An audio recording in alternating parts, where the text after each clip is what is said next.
Hello అండి అందరికీ. ఈరోజు మా నాయనమ్మ స్టైల్లో పులగము కాంబినేషన్ చింతపండు కారం తయారు చేస్తున్నానండి. చాలా హెల్దీ వేలో చాలా టేస్టీగా చేస్తున్నాను, మీరు కూడా చూసేయండి. ఇంకెందుకు ఆలస్యం, దాని ప్రాసెస్లోకి వెళ్ళిపోదాము. ఒక కుండ తీసుకొని 1 కప్పు బియ్యం వేసుకొని 2 సార్లు కడిగి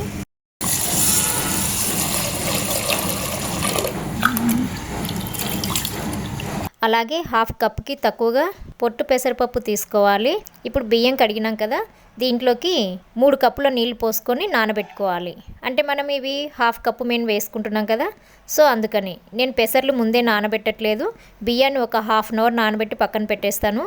మనం పొట్టు పెసరపప్పు ముందే నానబెట్టామనుకోండి, అన్నం ఉడికేటప్పుడు పెసర పొట్టు మొత్తం పక్కకు పోతుంది. సో అందుకని తినడానికి బాగుండదు, చూడడానికి బాగుండదు. అందుకని నేను ముందైతే బియ్యాన్ని కడిగి నానబెట్టేశాను. ఇప్పుడు 1/2 అవర్ అయిపోయిందండి, బియ్యం నానిపోయినాయి. సో ఇప్పుడు ఈ పెసరపప్పును కడిగి కుండలో వేసేసి స్టవ్ ఆన్ చేసి మనం మీడియం మంట మీద ఈ పులగాన్ని తయారు చేసుకుందాము. ఇందులో కొంచెం ఆయిల్ వేసుకుందాము. ఆయిల్ వేయడం వలన అన్నం పొడి పొడిగా వస్తుంది మనకి. మామూలుగా చాలామంది చేస్తారు, కొంచెం పోపు వేసి కట్టు పొంగల్ అంటాను చూడండి, అలా కూడా తయారు చేసుకోవచ్చు. మా నాయనమ్మ అయితే ఇదే పద్ధతిలో చేసేది, అలా కూడా చేసేది. కాకపోతే నాకు ఇది బాగా నచ్చుతుంది. సో మా నాయనమ్మ చేసిన వంటల్లో నాకు ఇది ఒకటి గుర్తుకొచ్చేసేసి ఈరోజు నేను తయారు చేస్తున్నానండి. చాలా టేస్టీగా ఉంటుంది. ఒక సైడ్ అన్నం పెట్టేసాం కదండి, ఇంకొక స్టవ్ మీద ఒక ప్యాన్ పెట్టుకొని ముందుగా పల్లీలు వేయించుకోవాలి. ఇప్పుడు అదే ప్యాన్లో కొంచెం ఆయిల్ వేసుకొని ఎండుమిరపకాయలు, జీలకర్ర, కరివేపాకు వేయించుకోవాలి. ధనియాలు ఉంటే మీ దగ్గర ధనియాలు కూడా వేసుకోండి, ఫ్లేవర్ చాలా బాగుంటుంది. మా నాయనమ్మ అయితే మొత్తం ట్రెడిషనల్ వేలో చేసేదండి. మనకి ఊర్లలో కట్టెల పొయ్యిలు ఉంటాయి కదా, ఆ కట్టెల పొయ్యిలో ఆనియన్స్, ఎండుమిరపకాయలు ఇవన్నీ వాళ్ళు ఆ బొగ్గుల మీదనే కాల్చేవాళ్ళు. సో నేను కొంచెం ఆయిల్ వేసి పెన్న మీద ఎండుమిరపకాయలు వేయించుతున్నాను.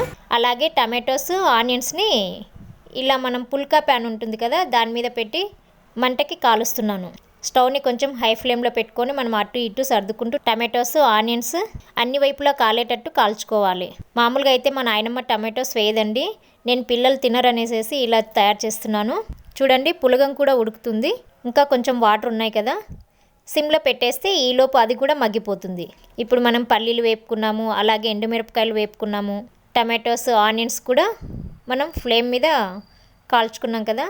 ఇప్పుడు ఇవి చల్లారిన తర్వాత ఇలా మొత్తం పొట్టు అంతా తీసేయాలి. అంటే మనకి కాలిందంతా పొట్టు ఉంది కదండి, అదంతా తీసేయాలి. ఇలా కాలవడం వల్ల మనకి ఆనియన్స్ కాలక కొంచెం పచ్చిదనంగా, కొంచెం మగ్గిన ఫ్లేవర్ తోటి చాలా బాగుంటుందండి టేస్ట్.